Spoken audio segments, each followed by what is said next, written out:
Now, Nick, you hit me up last week and you said you wanted to do something fun for the comic fam. You wanted to get some activity, all right? You wanted to do a contest. Explain what's going on. What's going on? We're going to do a contest. We are going to do the comic community sound off. We teamed with My Comic Shop, who is offering a $1,000 shopping spree on mycomicshop.com for a contest that we're going to run. We want to hear the best rendition of these crazy words that we sometimes see on comic book panels brought to life. So we want you to bring to life one of these insane, it's not just bam, it's not just pow, it's like this, like, right? You know, not just erp on this Pinky and the Brain cover. No, we have some examples that you're doing, right? And you $1,000 for the first place. What's going on? $1,000 for the first place. We want creativity. We want energy. We want your approval to show your video on a Instagram or Facebook or whatever. And so, if you want to disguise yourself because you want to make a fool of yourself, that's absolutely fine. But we have a second place prize of $300 and we have a third place prize of $100. All My Comic Shop credit, mycomicshop.com. And we want to get some really fun stuff for everybody to enjoy. So let's give them an example. Tom, I want to hear you give an example of one of these panels that have been selected for this contest. Comic fam, you're going to be able to find this post on my Instagram as well as Key Collector Comics. You should be following us both, but make a video attempt of you doing these sounds. There's 3 different ones. Do they have to do all 3 or just one, Nick? One, if they want 3 chances, if they want to enter 3 times, they could do all 3. All right, you can enter upwards of 3 times. So this first one that I'm going to attempt is Thor beating down the enemy with Mjolnir, throwing down that hammer, getting ready, winding up. How was that, Nick? Did I win? No. I think that, we're going to want some real energy and you got to explode, Tom. You want to give it another try? I want you to combust like Mindbender, the Scout comic, right? Let's hear you combust. All right, this is sound number 3, and I'm going to make you do one, Nick, here in a second, but we're kind of talking about combusting. This guy's being turned into flames, getting destroyed, and it sounds like this.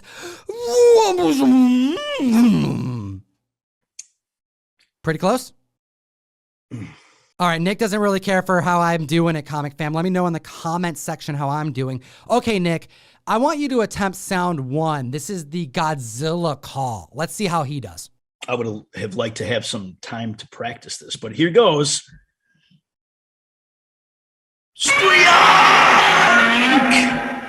Comic fam, Nick has a very decent Godzilla call. All right, we want to see your participation. Thank you. I didn't think it was that good, but And by the way, that was just a joke. We can't actually accept that as a submission, a sound effect. I'm sorry to say, right, Tom? Yeah, no sound effects. We need you guys doing it. But comic fam, I want to see your attempt at doing these wacky sounds.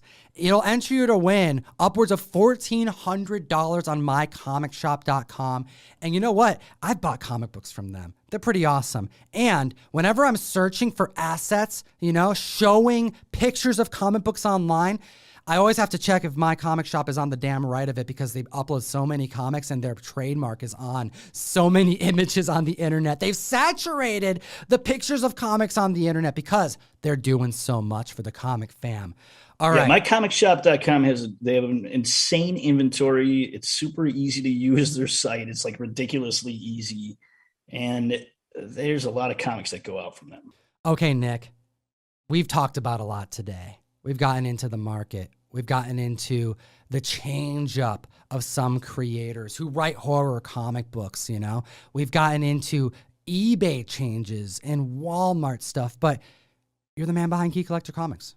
You're putting in work every single day, and I want to talk to you about the app. Is that okay? Yeah, of course. Because I've teamed up with you for now, as of this past week, 2 years strong. Yeah, and you've left a really nice message on Instagram, which, again, thank you so much. I appreciate and feel the same way, that I've really enjoyed this partnership with Comictom101.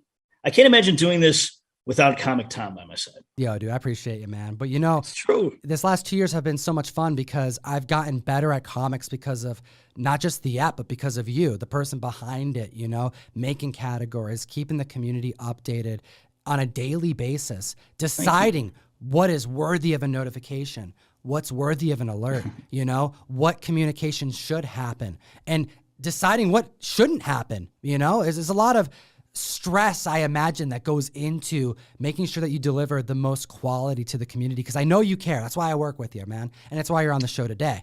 So I want to chat about some things that in the last 2 years that I have learned about the app that I wanted to get your take on so we can communicate with the most knowledge. And rather than it coming from me, I rather have it come from the source's mouth. And I love to go down a little bit of a rabbit hole of some potential maybe criticisms or misunderstandings of the app.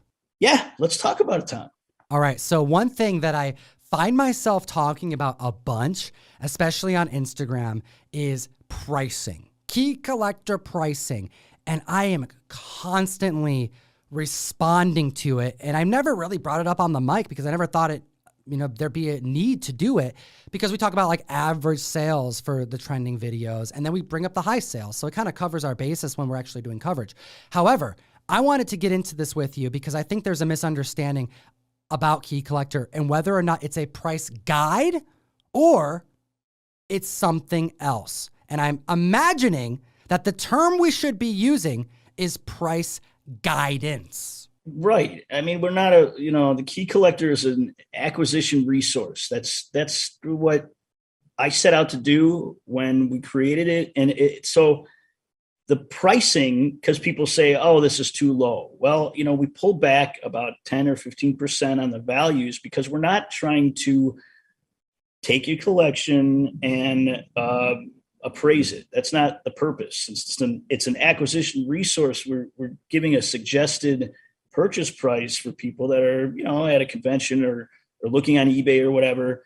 And we're saying here's a good amount to get it at, where you would have some value built into it. Because, you know, with comics and with searching for comics, I said it before, morale.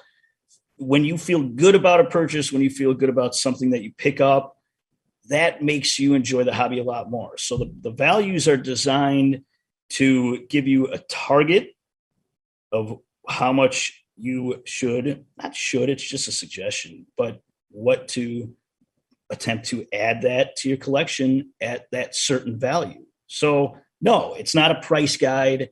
There's a lot of price guides out there, and thankfully it's not a price guide because, eBay is coming in. I would be afraid, but it's price guidance. So yeah, use that as more of a scope of a broad sort of range of what to aim for, as opposed to adding it up into the entirety of your collection, you know. And these are ungraded values that we are suggesting. And, you know, when you look at your collection and the value of your collection, it's just a sort of a marker. It's sort of an indication of what your collection is worth. And, you know, I guess we could add 10, 15% onto that now that I think about it. But there's no high value. You're not getting into 9.8 sales. These are low, No. medium. It's all ungraded. It's all an average. And then, like I said, we pull back like 10, 15% on that value so that, you know, it gives you just something to aim for, because everybody wants to find a good deal. Yeah. You know, and seldomly are you going to find an entire collection available at the height of the market for every particular unit of your collection. There's always a scale, which is traditionally 10 to 15, sometimes 20+%, depending on the situation, the quality of the books, the key books, what key books there are, the conditions, and, you know, a plethora of other things that need to be considered. But this is a guidance, and that's actually how I use it. So that's how I know that this is a great tool that the community should use. But for that purpose, this isn't a, hey, I have a 9.8. This is what the high sale says it is. I'm going to sell it for that amount. No, and I don't think people use it in that way. Yeah, these are just the suggested prices for a comic book before it enters your collection. The next thing I want to chat about is comic speculation and how the app is utilized and how that may be translated to activity at LCSs. Because I personally have seen it with my own eyes, people of all ages utilizing KeyCollector on the hunt, buying comics they wouldn't have otherwise bought in long boxes, off the shelves, off the wall even. However, there are members of the community, and this has been the case for quite a long time, that complain that when they go into an LCS, if they didn't put the book on their pull list, that there are people who possibly use the app or watch YouTube videos or are up on solicitations. I mean, there's a lot of different ways you can get information, but one particular critique is that they use the app and then hunt for particular books off the shelves and clean them out. I want to hear your response to that. I understand that's a frustration. You know, somebody wants to go in, buy a bunch of the books, but there's nothing that we could do about it. I mean, there's nothing that we can do. You know, we are bringing awareness, and that is really our job as a resource, is to just create awareness, make things easier to access, just more niche comic books so you're not Googling everything.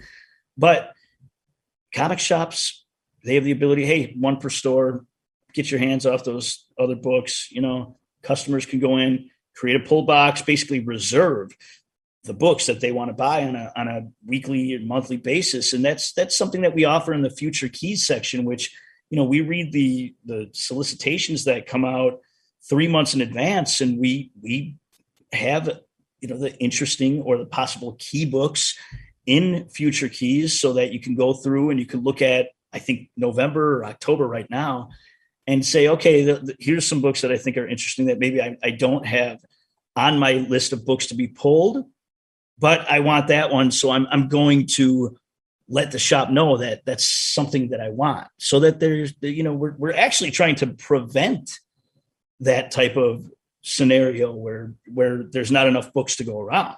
Yeah, I really appreciate the Future Keys section, and please correct me if I'm wrong, but this some of these categories that we're talking about right now, specifically ones that kind of revolve around speculation, Future Keys, the spec deck, which I'd love to chat with you in a second about.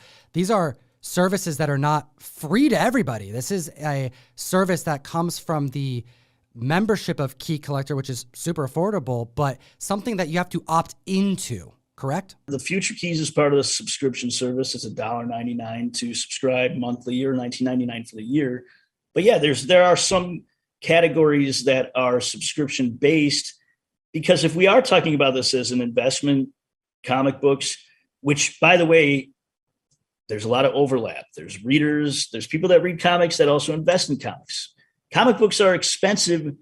We're seeing $4, $5. You know, some DC books are $8 right now that are coming out on a monthly basis. Some people like to sell their books so that they can afford other books that they want to read. So it's, you know, it's a necessary thing in some scenarios. But if you're looking at it as an investment, yes, these particular books are a fair warning to collectors that, hey, this is coming out and it might actually be something that's worth your time and your money. I spend so much time on the Future Keys section, Nick. This one, just in particular, right here, Usagi Yojimbo, issue 20, the second printing. This is a prime example of how much time was saved because I follow the app. It's all this work that I used to have to do, pulling up the solicitations, going through one by one, title by title, and a lot of the times not even being able to see the damn cover. And this is a particular issue that featured a first appearance of the new character,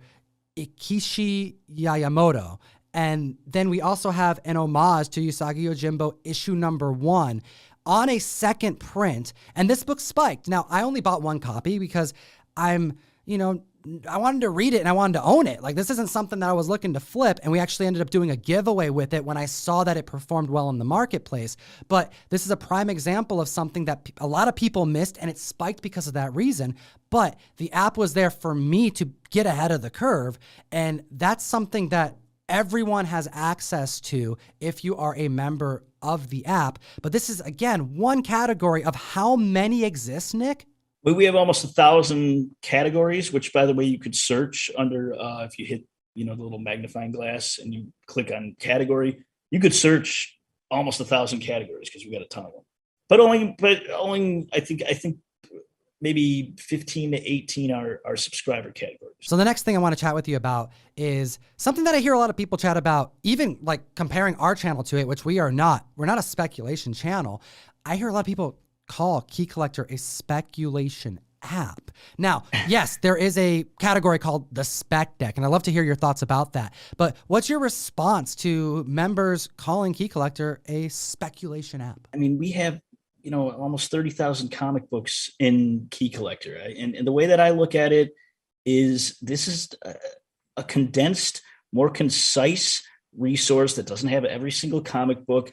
And it really charts the history of comics. We really want to pull back all of the different layers down to the bones, the foundation of some of these characters and the universe that they exist in, and talk about feature those moments where, built the character. So we're talking about first appearances. We're talking about origins. We're talking about, some covers that were, really pop. I mean, everything that makes a comic book more desirable. So yes, is there speculation? Well, yeah, we have the spec deck. That's one category that deals specifically with speculation. And there might be 50 issues on it. 30 to 50, but that's when you look at, the whole of this resource, which, as I said, is more of a historic document. I mean, obviously, you read a history book, it's going to lay out the moments that are, important in history. And it's the same concept with Key Collectors, that we are highlighting those moments in comic books. But speculation in this one category is such a small percentage of the total of what the resource is in as a whole, that to call it a speculation app is really just kind of zeroing in on one of hundreds and hundreds and hundreds of categories. So it kind of seems like a little bit of an exaggeration, I guess, would be the way to say it. Interesting. All right. So how would you respond to someone, considering that it's called Key Collector Comics, someone who would consider what added value you're providing the community, which definitely has an influence on the marketplace because you're providing valuable knowledge to the masses where they otherwise would have to go hunting to figure it out, searching on the internet, be part of Facebook groups and forums. That's traditionally where I got my knowledge, cracking open an Overstreet and literally reading them page by page. Are you the arbiter of what is a key? We have criteria surrounding what we put into the app. So, for example, variants, right? There's so many variants. There is a ocean of variants that have flooded comic books since, over the past, 10 years. We add variants, back issue variants that resell for $25 and up. So you're not going to find every variant on there, but we have a criteria because the more desirable variants are going to be generally about $25 and up. Oh, interesting, Nick. I want to have you continue this before I miss out on an opportunity to chat with you. Let's chat about those criteria. I think that's very important. Yeah, well, that's what I was doing. What the hell's going on? What other criteria are there? Well, for regular standard comic books, if it's a modern book, it's 8, and it has to sell for double cover. Unless there's a first appearance that is significant, like when we look at first appearances for back issues, the character has to have appeared at least 15 times because, look, I mean, there's a lot of characters out there. They appear once, twice, they're killed off, you never see them again. That's not something that, you could collect pretty much every single comic book and you could consider it a key because there was a one and done villain. But that's not something that really is that much of a part of comic book history. So we go for characters that have a certain weight, and that 15 appearances, unless it's a character that has a significant impact, like Green Lantern, number 48, that introduces Kyle Rayner's girlfriend. What's her name? Adrian. I can't remember what Adriana something, but she gets killed, right? She gets killed. She gets shoved into a refrigerator in issue 50, and it enrages Kyle Rayner. And, I mean, that's a significant part of his history, and we want to chronicle that. So an issue like that, where she doesn't really reappear later on, that's something that we want to also highlight. And it also has become sort of a pop culture aspect to comic books, where you have somebody like Gail Simone, who had a website that was called Women in Refrigerators. And it was sort of a criticism on how women are depowered or are, just sort of become the victims in comic books, so that that comic book spawned future conversations. There you go. You're kind of like documenting the historical record, and depending on the impact to society and to the community, it becomes something more than just the cover price that's on the book, let alone if it ends up being worth more in the aftermarket. Fascinating. So, considering that you are all over the marketplace, monitoring everything, man, I've been with Nick at conventions, and this guy, you can't even hang out with him for very long, because he's headed to the next convention, the next hall where there's news breaking. No, that's you. That's like, oh my you gosh, go around with Tom at a convention. They're like, Comic Tom. And it's like, Tom, I gotta cut out from this, celebration of Tom at a convention. Oh my gosh, Nick, you're killing me here. I can't get anything done. But you do have a lot of time that's spent, hours of the day. I mean, we've even had to push this podcast because one of your requests was, hey, can we do it after the news cycle's done for the day? And I imagine your day-to-day is literally just monitoring multiple sites, your sources, and trying to figure out what information may impact the comic fam, so that you can communicate. I have 5 computer screens. It's like the Bat Cave. I mean, there's, it's amazing. It's amazing how comic books have become so newsworthy, I guess would be one way to say it, because there's a lot of sites out there that are writing a lot of things, and there's a lot of information, and we have our sources as well, who fortunately give us information that we can pass along ahead of time. There's a lot of data analysis. I mean, when we're talking about the hot 10 and the trending 20, we're looking at Heritage, we're looking at Comic Link, we're looking at, all of the sales that are recorded over the past 15 years on GPA. And we're analyzing all these sales just so that we can, see legitimately, instead of just, an opinion, give collectors information about what is actually hot, what is actually moving, what is actually trending on these different lists. And in doing so, there is a ton of data that needs to be accessed. That's Billy's tail. Come on, buddy. Don't get in the way. I love the cat appearances. For the audio fam, Billy, Nick's gato, is walking in front. I love it. Well, he's a good boy. Nick, you just went through a bunch of criteria of what puts comics on the app, okay? But also, I can tell you're a graphic novel guy. You're not someone who's investing in comic books. You're investing into the app, right? And I'm assuming that's because of reasons that you want to separate yourself from it. You don't see a whole lot of opinion-based stuff on the app. You put it through a level of criteria so that you can get the most ethical reasoning behind what you're putting on there, so that your community can read as well as buy with confidence based off of their own understanding of the market from information that you're presenting. I want to ask you something that I don't think I've heard you talk about before. What categories, based off of you as Nick behind the computer, who's seeing the environment of comic books, who's updating literally, as you said, over 1,000 categories, updating multiple comic books, adding new comics every single day. What is your opinion as far as categories that are on the app that you feel are valuable to investors and collectors, maybe that aren't being utilized very much, but that you just have a gut feeling like, people should be watching this? Just, you have a gut feel because you're monitoring everything. The check your collection category is, in my opinion, super underrated and undervalued, just because you could have something in your collection that might look like the standard issue of a comic book that might be worth $5 or $10, and it's actually a price variant, or it is something significant, an error, or some variation that has a very slight change about it, and you could be sitting on a totally different book. Like and I talk about this book quite a bit, but it's Action Comics 869, where Clark Kent, the beer, he's holding a beer, and it was recalled, and the books were like $100,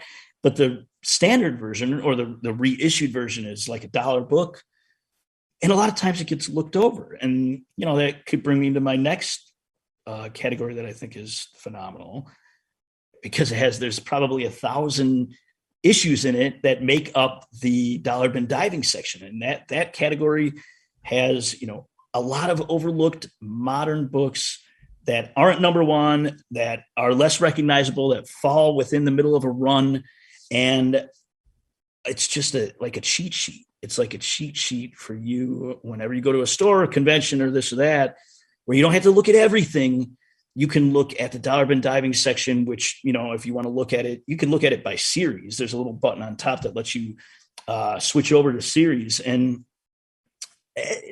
that's where the subscription pays for itself, with one of these categories where you would have overlooked something that, you got the information from in the app. I utilize both of those categories regularly. I love using the randomizer when I'm taking a bathroom break. It's a fun little thing. You click the button, you get 10 random comics. I'm constantly trying to up my comic book knowledge, right? So being hit with things that I didn't know had any level of significance is something powerful that's part of my toolbox that I'm constantly practicing with.